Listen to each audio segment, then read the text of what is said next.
Bismillahirrahmanirrahim. Assalamualaikum warahmatullahi wabarakatuh.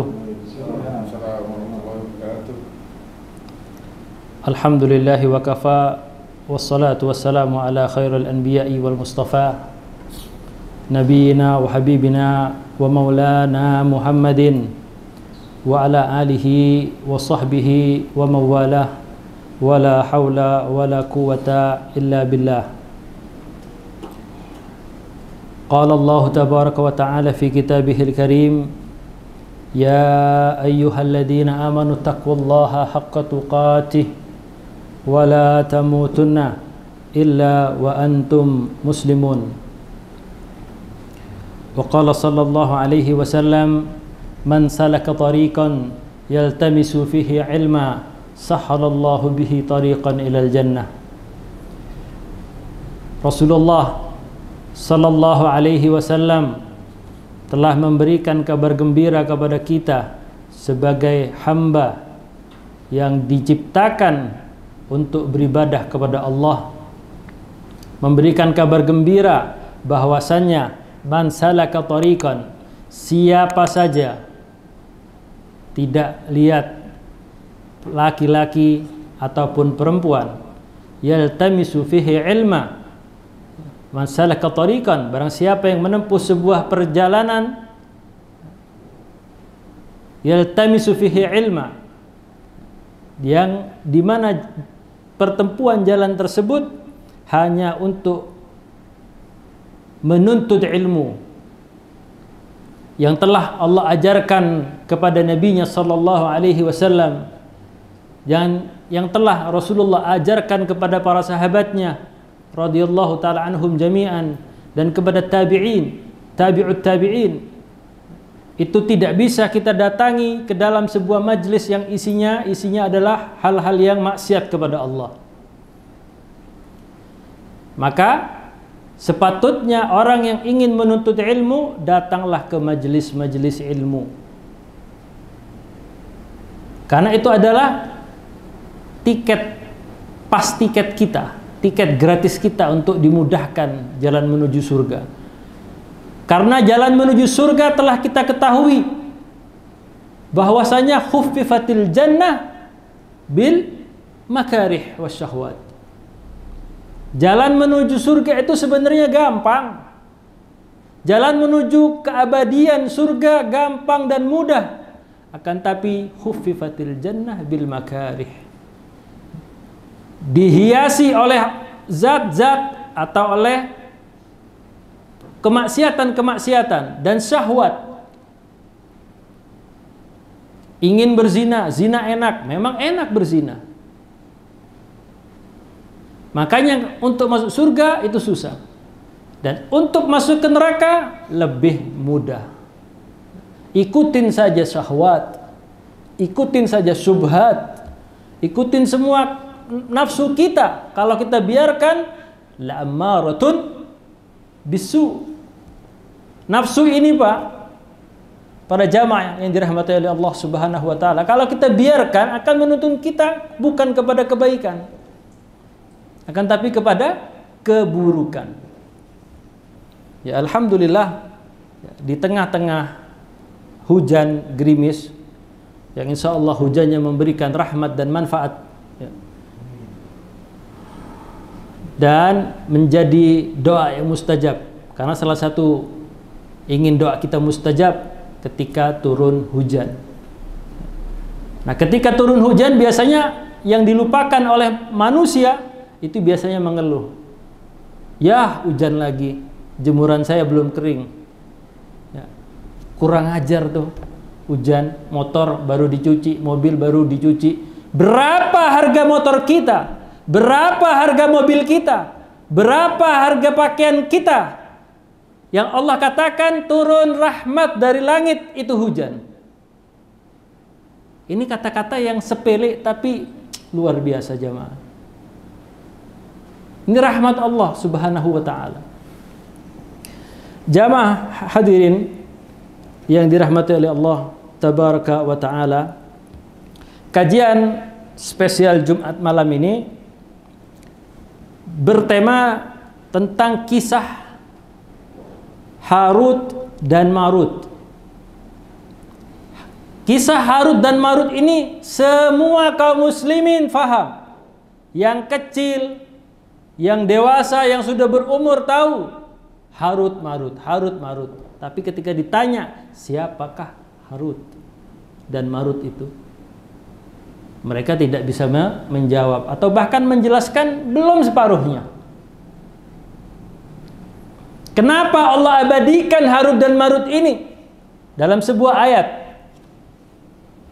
Di dalam surat apa?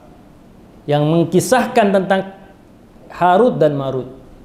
Apa asbabun nuzulnya turunnya surat ini?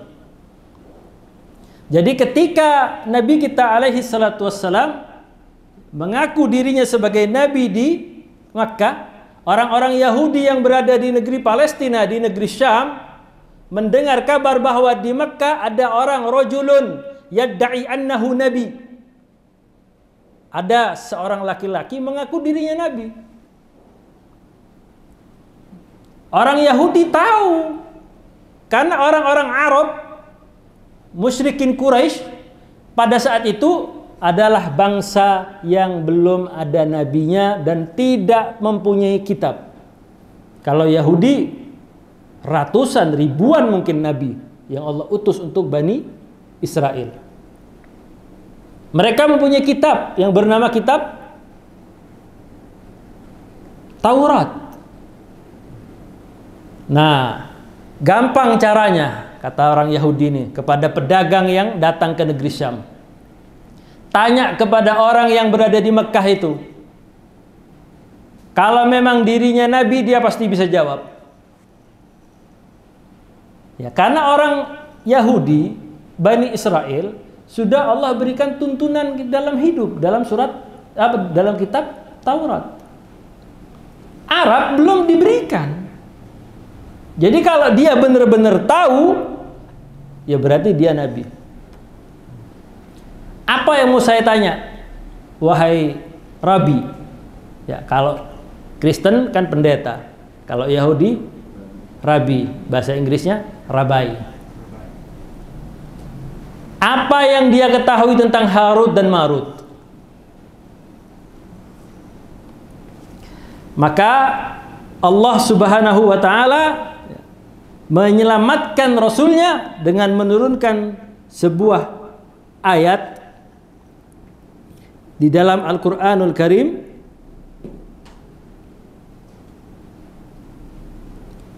Allah Subhanahu wa ta'ala menurunkan surat yang sudah sangat masyhur.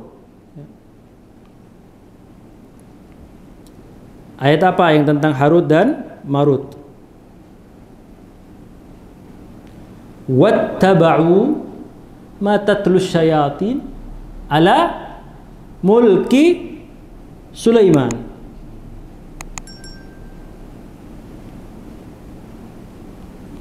Wattaba'u ma tatlus syayatin ala mulki Sulaiman.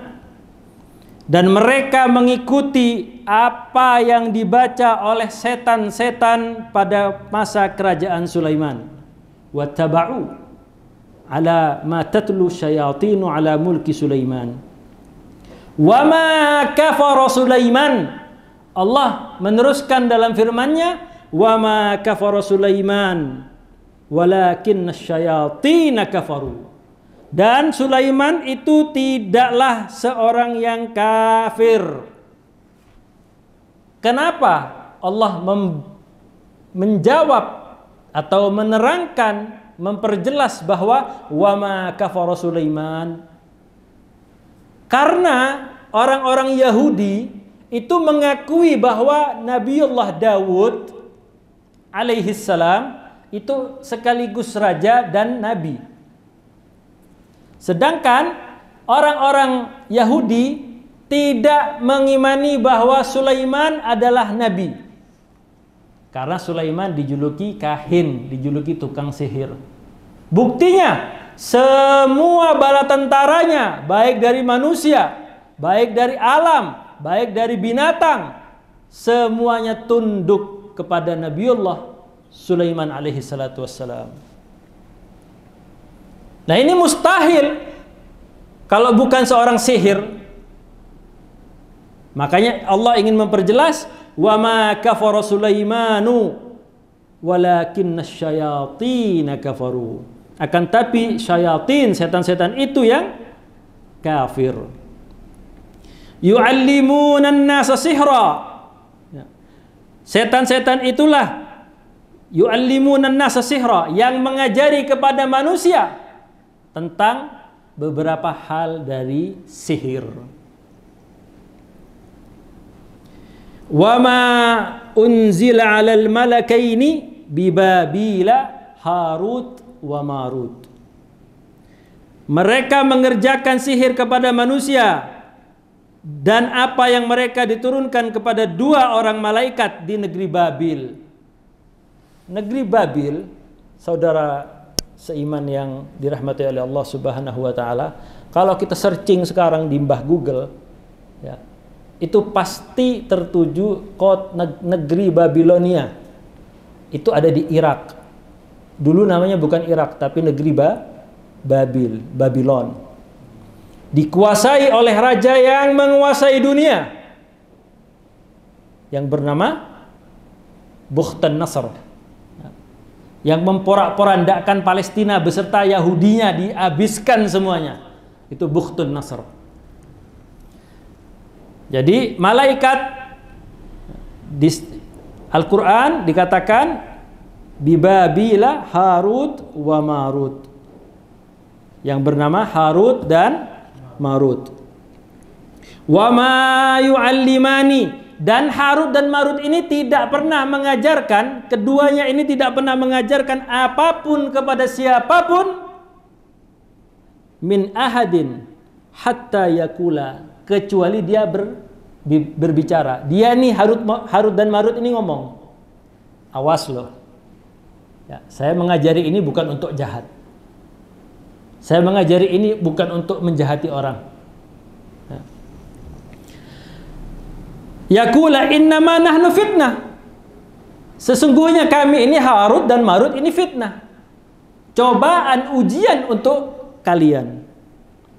Fala takfur, janganlah kalian ingkar, kufur kepada Allah Subhanahu wa taala. Sudah diberikan aba-aba, wanti-wanti, diberi warning, ya. Akan tapi ya, fayata'allamun, mereka belajar kepada Harut dan Marut ini, minhuma, dari Harut dan Marut. Belajar apa kepada Harut dan Marut ini? Semua jenis sihir, semua jenis gaib, ya. Tapi di dalam ayat ini yang dijelaskan, ma yufarriquna bihi bainal mar'i wa zawjih. Ma yufarriquna, jadi apa-apa yang bisa membuat terpisah atau terceraikan antara bainal mar'i wa zawjih, antara seseorang dengan istrinya. Waalaikumsalam warahmatullahi wabarakatuh. Jadi sebelum Harut dan Marut ini memberikan informasi, sudah diberikan warning, awas, nggak boleh dipakai untuk hal-hal yang buruk. Akan tapi mereka belajar liyufarriquna bihi bainal mar'i wa zawji, untuk memisahkan, menceraikan antara seseorang suami dengan istrinya. Nah, kalau kita lihat fenomena di zaman sekarang, ya, adanya rambut perempuan kalau habis nyisir, itu biasanya kan ada yang rontok. Itu jangan dibuang sembarangan. Untuk berhati-hati. Kita nggak tahu siapa yang iseng sama kita. Lebih baik mencegah daripada mengobati. Kita tidak tahu. Gimana Ustadz kalau nasibnya yang nggak punya rambut? Ya itu lain lagi. Lain lagi ya. Medianya banyak. Kuku, potong kuku, buang sembarangan, bisa. Nah, yang bagian dari tubuh kita, entah rambut, entah jenggot, entah pakaian, itu disebut buhul. Kalau rambut, Ya, di zaman Nabi kena sihir. Tukang sihir, orang tuanya pelaku sihir itu adalah Yahudi. Diambil sisir Nabi, diambil sisa-sisa rambut Nabi yang mulia, ya, dibungkus dengan buhul dan dibuang ke dalam sumur. Hati-hati, banyak orang-orang yang masa Nabi kena sihir? Nabi yang dijaga sama Allah kok kena sihir? Ini orang gila yang mengatakan seperti itu. Masa Nabi kena sihir? Justru dengan adanya Nabi kena sihir itulah menandakan bahwa beliau sama seperti kita manusia biasa. Terkecuali beliau maksum, diampuni dosa-dosanya. Diampuni dosa-dosanya. Itu yang pertama. Yang kedua, kenapa Allah takdirkan Rasul kena sihir oleh orang-orang Yahudi? Itu untuk ibrah. Nih, Nabi saja kena. Makanya turun hikmah surat Al-Muwaddatain, Al-Ikhlas dan Al-Falaq. Turun yang meruqyah malaikat Jibril. Jadi yang berada di jalan Islam, berada di jalan sejarah Islam, itu semuanya ada hikmahnya. Coba kalau seandainya Nabi Muhammad tidak tersihir oleh orang Yahudi, apakah muncul diajarkan oleh Jibril melalui Nabi Muhammad melalui para sahabat sampai ke kita, bahwa kalau kena gangguan, kena sihir, bacaannya ini? Ada? Nggak ada. Jadi semua itu memang diatur oleh Allah Subhanahu wa ta'ala. Kemudian jamaah yang dirahmati oleh Allah Subhanahu wa ta'ala, lalu siapakah Harut dan Marut itu? Kalau kita baca buku orang-orang yang tidak mendalami Islam secara menyeluruh, atau bahkan kita baca googling Google, di situ banyak kisah-kisah Israiliyat. Yang pertama, Harut dan Marut, ini versi yang pertama, adalah seorang malaikat yang paling soleh. Akhirnya malaikat-malaikat ini melihat manusia ini aneh. Ya Rabbana, wahai Tuhan kami, mengapa kau ciptakan manusia bikin rusak semua itu? Ada yang berzina, ada yang berbohong, ada yang syirik, ada yang seperti ini, ada yang riba, ada yang... Kalau kami jadi mereka, ya Rabbuna, kalau kami jadi mereka, wahai Allah, kami tidak akan mendustakanmu meskipun satu detik. Jelas di alam malakut, jadi di alamnya para malaikat, la ya'sunallah ma amarahum. Malaikat itu mutlak tidak akan pernah bermaksiat kepada Allah. Dari awal penciptaannya sampai akhir, malaikat ada yang diciptakan untuk sujud sampai selesai. Nggak ada sujud terus nengok temennya, ente juk nggak? Ente lapar nggak? Aneh kebelet kencing? Nggak ada. Karena malaikat tidak punya nafsu. Beda ya. Kalau sama kita baru taraweh, waladhdallin, amin, semangat. Yang dibaca alif lam mim kendor lagi, ya, alif lam mim, mana kebelet lagi nggak? Beda sama kita. Ya, malaikat tidak seperti itu. Ada yang Allah ciptakan untuk bertasbih. Nah, ini oke lah. Panggil dua orang malaikat yang paling soleh. Ya, terpilihlah Harut dan Marut. Yakin kamu tidak akan melakukan hal seperti yang dilakukan oleh manusia? Sangat yakin, wahai Allah. Ya sudah, kamu sekarang saya beri jiwa seperti jiwanya manusia. Akhirnya diturunkan ke bumi. Tepatnya di kota Babil. Sampai di kota Babil, tentu saja ini malaikat. Ya.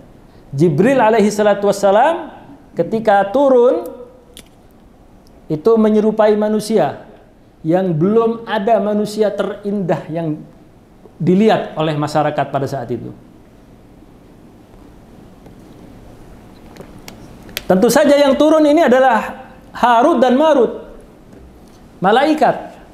Ya tampangnya malaikat, memang gagah, sempurna, hampir sempurna, perfect. Ternyata malaikat satu ini jatuh cinta kepada satu perempuan. Sampai terjadi proses pendekatan apa, sampai ngobrol, sampai mau ke perlakuan zina. Diajarin trik-trik sedikit, ajarin aku dong trik buat seperti ini, diajarin. Jadi mantra sihir itu min zaman sampai tegaknya saah ada. Diajarin trik-triknya. Oh bisa nih, saya bisa jalan nih di atas, ya, terbang. Akhirnya syaratnya satu, kamu mau nggak berzina denganku? Asal kamu bisa mengajariku terbang kayak gitu. Berat malaikat ini, karena sudah punya nafsu manusia. Coba malaikat itu manusia, entar deh gua ajarin, yang penting ini dulu, kan begitu.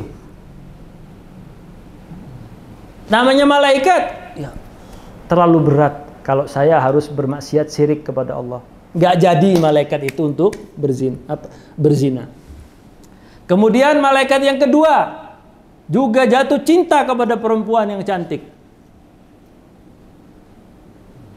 Mau berzina dengannya, syaratnya cuma satu. Nggak kayak dia. Kalau dia kan syirik kepada Allah. Saya cukup kamu bunuh orang itu aja.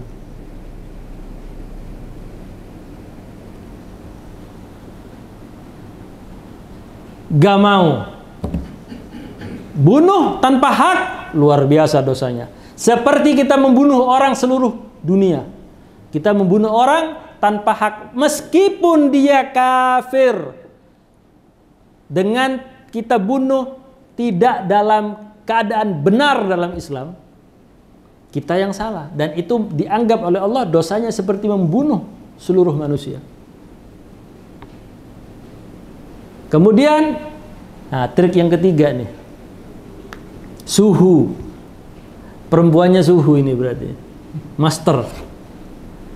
Gak diajak untuk syirik, tidak diajak untuk membunuh. Syaratku cuma satu. Apa itu? Ayo mabok. Nah, akhirnya Harut dan Marut ini, ya elah mabok doang. Istighfar juga cukup udah. Dan nggak mau diulang lagi tobat nasuha. Mabok. Nah, setelah mabok apa? Tidak sadarkan diri, ya, dan membunuh orang, ya, dan mensyirikkan Allah Subhanahu wa taala. Makanya para ulama mengatakan al-khamr, ya, ummul khaba'ith. Khamr itu adalah gudangnya keburukan. Udah minum khamr, akal sehatnya tertutupi. Hal-hal yang dia takutkan lupa. Pernah di suatu zaman dia Islam, ya, dia Islam lagi minum minuman keras, kemudian dengar adzan. Dia berdiri dengan sempoyongan. Setelah berdiri dia mau wudu. Dia nggak sadar yang dibuat wudu itu air kencingnya sendiri.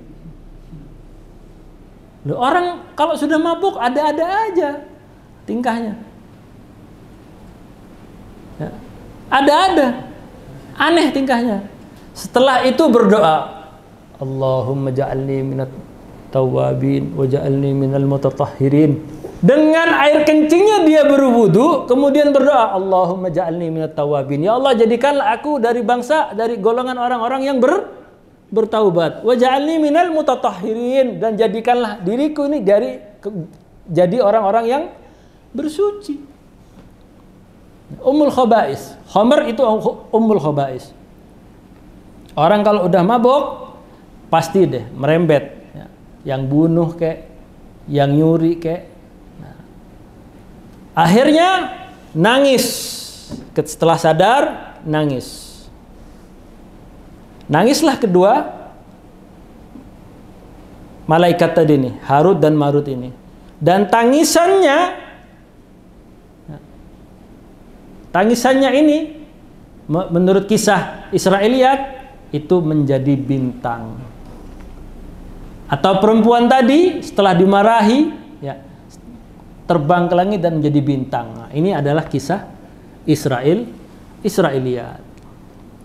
Adapun jamaah yang dirahmati oleh Allah Subhanahu wa taala, di dalam Islam Harut dan Marut secara zahir, ya, zahirul ayah menyebutkan bahwa Harut dan Marut itu adalah malaikat. Wa ma unzila 'alal malakaini bi Babila Harut wa Marut. Dan dengan apa yang diturunkan kepada dua malaikat di negeri Babilonia, Irak, yaitu Harut dan Marut. Para ulama rahimahumullahu jami'an seperti Al-Imam Ibnu Qatadah dan Imam Ibnu Syihab Az-Zuhri rahimahullahu taala menyebutkan kana malakaini. Ya. Mereka berdua itu malaikat. Ya. Liyahkuma bainan nas. Diturunkan oleh Allah Subhanahu wa taala ke dunia untuk menegakkan hukum di tengah-tengah manusia. Ini terdapat di dalam tafsir At-Tabari. Kemudian Ibnu Zaid rahimahullahu taala mengatakan asyayatin wal malkan yu'allimuna an-nas sihr. Maksud ayat ini adalah setan-setan dan dua malaikat mengajarkan sihir kepada manusia. Jadi ada dua. Menurut Ibnu Zaid, ayat ini setan-setan dan dua malaikat mengajarkan sihir kepada manusia. Sebagian ulama mengatakan bahwa Harut dan Marut adalah manusia yang saking solehnya seperti bak malaikat. Di antaranya yang menafsirkan demikian adalah Al-Qasimi rahimahullahu taala. Beliau mengatakan walladzi dhahaba ilaihi al-muhaqqiqun annal Haruta wa Marut kana rajulaini. Pendapat yang dikuatkan para ulama muhaqqiq adalah bahwasannya Harut dan Marut kana rajulaini, adalah dua orang, ya, bittaqwa, dengan ketakwaan, ya, fi Babil, di negeri Babilonia.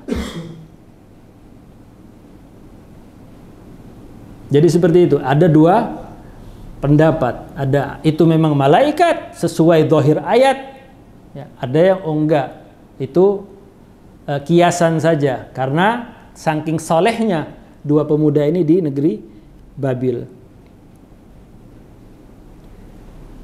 Yang betul yang mana Ustadz? Wallahu a'lam. Kita harus belajar lebih dalam lagi. Ya. Kalau saya pribadi meyakini bahwa Harut dan Marut adalah malaikat Allah. Kemudian jamaah yang dirahmati oleh Allah Subhanahu wa taala, sekarang timbul pertanyaan, kalau memang itu Harut dan Marut adalah malaikat dari salah satu malaikat Allah, kenapa mereka mengajarkan sihir kepada manusia? Kan jadi pertanyaan dong.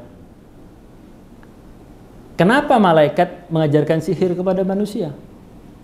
Bukankah nanti tidak disalahgunakan? Ini malaikat loh. Bukan para nggak normal itu. Nih saya kasih amalan.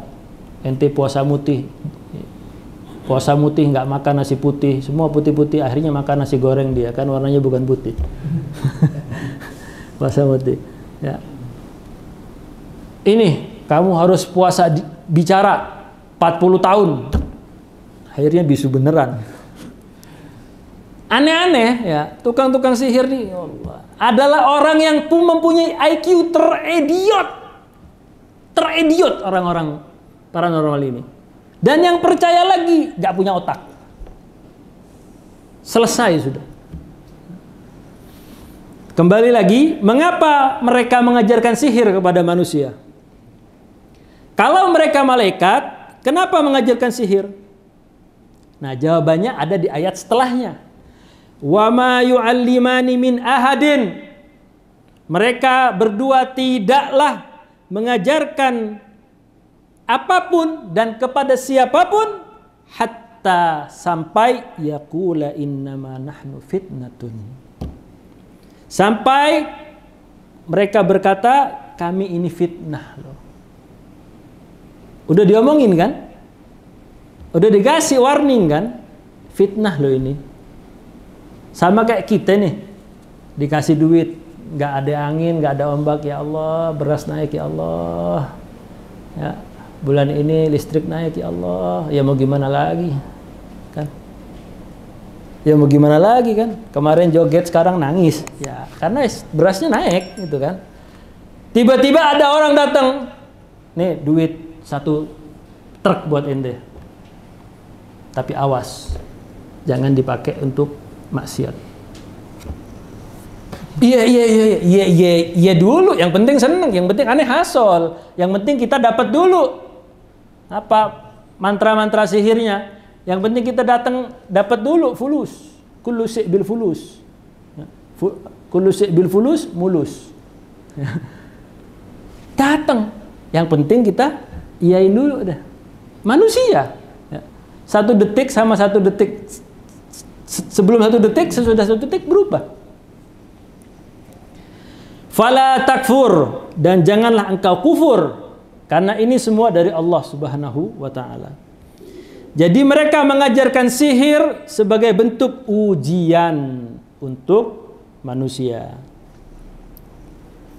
Syekh As-Sa'di menjelaskan, wa kadzalika, dan demikian pula ittaba'al yahud, orang-orang Yahudi biasa mempraktikkan, ittaba'al yahudus sihra, biasa mempraktikkan sihir, alladzi anzala alal malakaini, yang dulu diturunkan kepada 2 orang malaikat yang ada di bumi, di ardi Babil, di negeri Babil, min ardil Irak, yang berada di negeri Irak. Kemudian mereka berdua diberi ilmu sihir sebagai bentuk ujian dari Allah bagi hamba-hambanya. Ini baru Harut dan Marut ngasih ilmu sihir. Di tahun kapan ini? Di tahun kapan? Gimana kalau Dajjal turun? Serangan fajar aja kita nggak bisa nolak kok. Gimana serangan Dajjal? Serangan fajar yang cuma amplopnya tipis, ya goceng lagi. Itu kita nggak bisa nolak, ditolak, nggak enak. Tuh noh, tetangga sebelah. Gimana serangan Dajjal? Harut Marut nggak bisa nolak, serangan fajar nggak bisa nolak, serangan Dajjal, wah jadi anak buah semua. Waliyadzubillah. Kemudian jamaah yang dirahmati oleh Allah Subhanahu wa taala, adapun kisah yang beredar tentang Harut dan Marut bahwa mereka adalah malaikat yang dihukum oleh Allah, kemudian mereka melakukan zina, mabuk, membunuh, ini adalah kisah Israiliyat seperti yang sudah kita sampaikan di awal, yang tidak boleh diyakini, tidak boleh diyakini. Didengarkan, dibaca boleh, boleh. Tapi kalau diyakini, jangan. Kata Rasulullah, hadithu anni, hadithu an Bani Israel. Omongkanlah, berikanlah informasi tentang Bani Israel. Wala haraj, dan tidak mengapa. Tapi jangan diimani. Ya, kalau kita imani, buat apa? Ada petunjuk yang bernama Al-Quran. Al-Imam Ibn Katsir mengatakan, kesimpulannya, fi tafsiliha ilal akhbar Bani Israel. Kesimpulannya, rincian kisah Harut dan Marut itu berasal dari Bani Israel, Israiliyat. Idza laisa fiha hadisun marfu'un sahihun muttasil isnad. Tidak ada satupun, ini Ibn Katsir ya, yang mengatakan seperti ini. Idza laisa fiha hadisun marfu'un, kemudian sahihun muttasilun isnad. Ya wajar sekelas Imam Ibnu Katsir. Lah ini bukan kelas Ibn Katsir, bukan kelas mustahid mengatakan, oh menurut saya itu gak ada hadisnya. Imam Ibn Katsir berhak mengatakan marfu', sahih, dhaif, berhak. Karena ahlul hadis, mujtahid dalam madhab. Lah kalau ustadz yang berada di Indonesia ini terus kurang ajar mengatakan, oh menurut saya hadis itu dhaif. Ente siapa? Siapa? Kita ini masih thalabul ilm. Thalabul ilm ini gak berhak mengatakan, oh hadis ini dhaif. Enggak, kata siapa? Kata Syekh Fulan, ya berarti itu antum namanya merujuk kepada ulama. Ulama itu merujuk lagi kepada gurunya. Gurunya lagi merujuk kepada gurunya. Gurunya lagi merujuk kepada gurunya. Itu namanya mazhab. Ya. Berarti bermadhab secara gak langsung. Atau bermadhab malu-malu. Kemudian Al-Imam Sa'di rahimahullahu ta'ala mengatakan, semua kisah wa kullu ma 'ada adh-dhahir al-Qur'an fi hali hadainil malikain, semua kisah Harut dan Marut selain yang ada di dalam zahir ayat ini berasal dari Israiliyat. Jadi kalau zahir ayatnya, zahir hadisnya sudah jelas, cuma sampai menceritakan sampai situ, berarti semua kisah itu adalah kisah Israiliyat. Yang jadi manusia ya, bersahwat, mau zina, akhirnya minum minuman keras, mabuk dan lain-lain, bersyirik kepada Allah ya. Mau dihukum sama Allah, nangis tobat, ya Allah angkatlah saya ya Allah ke langit. Penduduk dunia ternyata ujiannya level pro gitu kan. Kata Allah dalam kisah Israiliyat, ada dua pilihan. Engkau akan dihukum di dunia, engkau akan dihukum di akhirat kekal selamanya. Apakah engkau yang akan dihukum di dunia dan itu pun sesaat?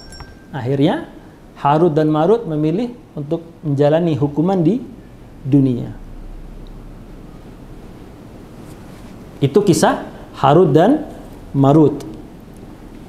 Semua kisah itu dibantah secara umum oleh dalil-dalil tentang maksumnya malaikat. Malaikat la ya'sunallah. Berarti yang benar, malaikat itu turun atas izin Allah mengajari kepada manusia tentang ilmu sihir. Nah, apa sih kaitannya Harut dan Marut dengan Sulaiman? Kenapa Nabi Allah Sulaiman bisa menguasai seluruh dunia? Yang bisa menguasai dunia itu hanya 4. Yang pertama, Sulaiman alaihissalam.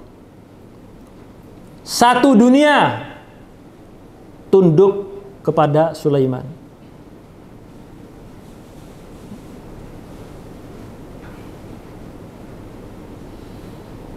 Muslim. Yang kedua, Siapa? Muslim yang menguasai seluruh dunia. Siapa? Ada hadiahnya nih, umroh. Ada hadiah umroh. Yang pertama adalah Nabi Sulaiman. Yang pertama Nabi Sulaiman. Yang kedua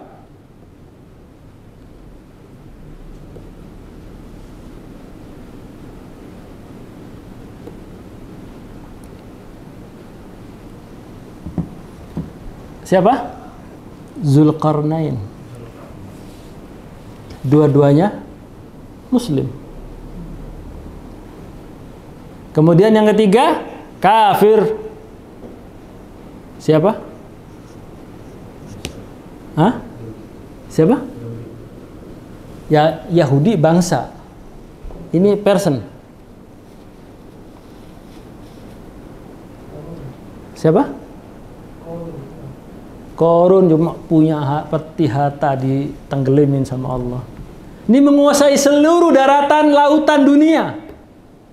Yang pertama adalah Nabi Allah Sulaiman alaihissalatu wassalam. Kemudian Zulkarnain. Yang ketiga Bukhtun Nasr yang menghancurkan Irak, itu menguasai dunia. Bukhtun Nasr. Dan yang keempat Firaun, itu menguasai dunia pada saat itu. Selesai ceritanya Bukhtun Nasr, ada yang pernah dengar terbesit ngomong Bukhtun Nasr, hilang begitu saja. Fir'aun Allah jadikan contoh. Tapi nama Zulkarnain dan nama Sulaiman alaihissalatu wassalam Allah abadikan di dalam Al-Quran yang tidak akan pernah dilupakan oleh manusia. Nah, singkat cerita, Nabi Allah Sulaiman ini menguasai semua negara, semua negeri tanpa adanya pemilu. Anaknya raja Daud mempunyai anak Sulaiman. Orang Inggris menyebutnya David, ya. Sulaiman disebut Solomon, ya. Sulaiman ini mempunyai singgasana istana yang luar biasa megahnya. Dan setiap kerajaan itu pasti mempunyai pribadi khusus yang disebut katib, juru tulis. Kalau sekarang aspri lah, asisten pribadi. Apapun yang terjadi 24 jam selama harian Sulaiman alaihissalatu wassalam dicatat sama katib ini. Dan yang tahu isinya hanya Nabi Allah Sulaiman dan katib. Nah, setelah itu, ini sebagai penutup, setelah itu kertas-kertas itu, tulisan-tulisan itu ditaruh di bawah sunduk, kotak ditaruh di bawah singgasananya Nabi Sulaiman. Dan Nabi Allah Sulaiman berjanji, siapapun yang mendekati atau mau mengambil barang ini dari bangsa jin, saya tarik. Siapapun yang megang mau buka kotak ini dari bangsa jin, saya tarik, akan terbakar. Jadi pernah dengar kalau ada orang meruqyah, ayo jangan lupa dengan janjimu kepada Nabi Allah Sulaiman, itu biasanya ada. Sering lihat acara atau di media-media orang cara meruqyah itu apa? Kan ada tuh, dengan janji yang kamu buat dengan Nabi Sulaiman, ya, saya usir kamu halus-halus ya, pelan-pelan dari tubuh ini. Itu ada. Nah, itu babnya bab ruqyah. Nah, setelah itu, dan barang siapa yang itu dari bangsa jin, ya, akan terbakar. Dan barang siapa yang menyentuhnya dari bangsa setan, maka dia akan musnah. Berarti beda, jin sama setan beda. Di suatu saat Nabi Allah Sulaiman ini duduk di atas singgasananya, mengawasi, berjalannya kerajaannya, pemerintahannya ini dengan baik. Tidak ada yang tahu sedikit pun tentang kematian Nabi Sulaiman.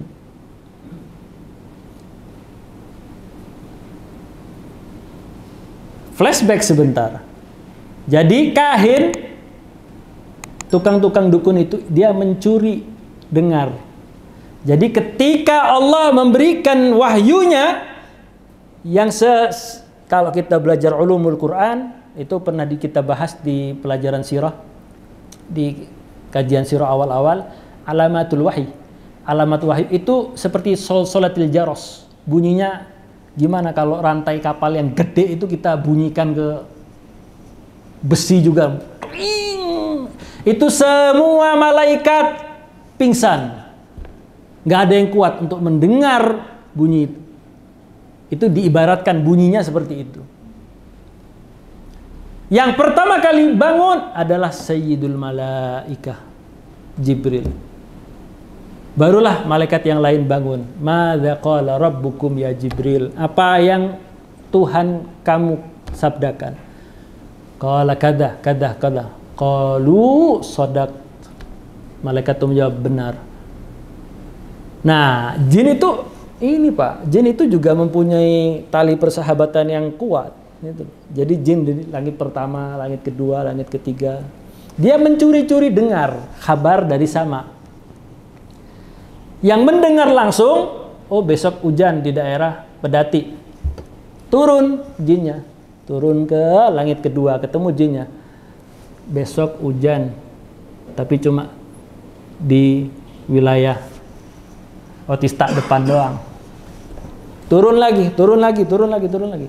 Jadi berita yang dibawa oleh jin sampai kepada tuannya, yaitu kahin tukang dukun ini, ya, 99% bohong. 1% yang benar yang mana? Jin yang pertama kali mendengar. Tapi ketika kelahiran atau diangkatnya Nabi Muhammad SAW menjadi Nabi dan Rasul, ya, maka itu sama, itu dijaga oleh para malaikat. Sudah tidak bisa lagi. Kan ada panah-panah dari api yang memanah para jin ketika mendengarkan kabar-kabar dari langit untuk dia sampaikan, untuk dia tumbalkan. Nih, lo udah gua kasih nih bocoran dari langit. Ya, besok hujan cuma sampai berapa jam. Balasannya apa? Barternya apa? Tuhan ente bukan Allah, Tuhan ente anak sekarang. Ya, maka banyak aliran-aliran sesat waliyadzubillah yang Al-Qur'an harusnya kita taruh di atas kepala dijadikan sandal jepit. Ada syaratnya itu. Orang gila, kumpulannya orang gila ini, tukang-tukang sihir ini. Jadi seperti itu. Nah, kemudian jamaah yang dirahmati oleh Allah, setelah kematian itu Nabi Sulaiman terjatuh. Karena mulai yang namanya kayu semuanya ada ajalnya. Kayu pun dimakan oleh rayap keropos. Jatuhlah Sulaiman. Barulah semua bala tentara Nabiullah Sulaiman tahu bahwa Sulaiman telah meninggal. Nah, muncullah jin. Muncullah jin dengan menyerupai tubuh manusia. Yang didatengin adalah orang-orang soleh. Ingat, yang didatengin orang-orang soleh, Pak. Bukan orang ahli maksiat. Yang didatengin orang soleh. Kamu, Masya Allah ya, sholat, ibadahnya rajin. Kamu mau nggak saya kasih tahu sebuah rahasia? Yang rahasia itu semewah kerajaan Nabi Allah Sulaiman. Mau dong. Nah, mau dong. Di bawah singgasana Sulaiman, di situ ada sunduk. Buka sunduknya, ambil. Nah, orang soleh ini tadi pintar. Kalau kamu tahu, kenapa nggak kamu ambil? saya belum orang bertakwa kepada Allah. Itu khusus kepada orang-orang yang bertakwa. Karena kalau setan yang ngambil musnah, jin yang menyerupai manusia terbakar. Ya.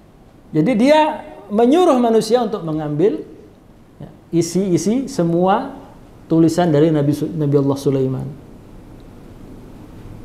Nah, itulah kitab-kitab yang dijadikan, yang disalahgunakan oleh kebanyakan orang pada saat ini, pada saat itu, bahkan mungkin udah musnah atau mungkin tinggal manuskrip-manuskripnya saja yang tersisa kecil sampai saat ini. Kalau ada masih kitabnya, jangan pernah dibaca. Kalau temu kitabnya, bakar. Kitabnya Syamsul Ma'arif. Tayyib, demikian dari saya. Sebelum saya tutup, mungkin ada pertanyaan yang bisa Anda jawab. Tafadhol.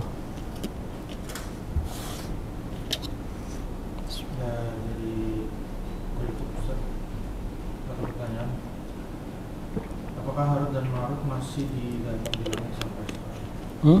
Apakah Harut dan Marut masih digantung di langit sampai sekarang? Harut dan Marut itu tidak digantung di langit. Konfirmasi. Wallahu alam. Mudah-mudahan saya salah. Mudah-mudahan saya salah ya. Saya ulangi, mudah-mudahan saya salah. Jangan terlalu banyak mencari informasi di Google. Berdasarkan Google, itu kisah Israiliyat dan digantung di langit, itu versi Israiliyat dan di Google ada. Itu bukan dari Al-Quran berarti? Tidak ada nas yang menyatakan Harut dan Marut sampai sekarang digantung hukumannya. Itu kisah Israiliyat dan di Google ada. Coba cek aja Google, ada. Pasti ada. Mungkin karena kebanyakan tahu dari informasi dari Google. Nah iya, Google itu ya kita cari sesuatu dari Google. Kalau itu berurusan dengan akidah, berurusan dengan agama, ya itu seharusnya kita pandai memilih dan memilah. Harut dan Marut itu Allah turunkan. Ya. Meninggal ataupun tidak ada penjelasan lebih lanjut. Ya. Jadi kita stop sampai di situ saja. Karena hal gaib itu tidak bisa kita panjangkan kalau memang tidak dikisahkan. Iya kan? Kita hanya dikisahkan. Contohnya kita cuma dikisahkan, diberikan kisah Zulkarnain menutup celah 2 gunung. Ya, untuk menghindari bangsa Ya'jujun wa Ma'jud. Di mana Ya'juj dan Ma'jud itu? Ya kita nggak ada yang tahu. Itu. Jadi jangan asal tembok besar Cina. Enggak, itu ada di mana? Di daerah Rusia itu yang pokoknya banyak lah. Ya. Itu ada 3 Bermuda. Enggak. Wallahu alam. Jadi kalau yang kita kabarkan menurut Al-Quran tentang hal gaib berhenti sampai di situ, ya kita berhenti sampai di situ. Jangan kita asumsikan lebih panjang. Nah, barakallahu fiik. Tayyib, kita tutup dengan membaca doa kafaratul majlis. Subhanakallahumma wa bihamdika asyhadu an la ilaha illa anta astaghfiruka wa atubu ilaik. Assalamualaikum warahmatullahi wabarakatuh.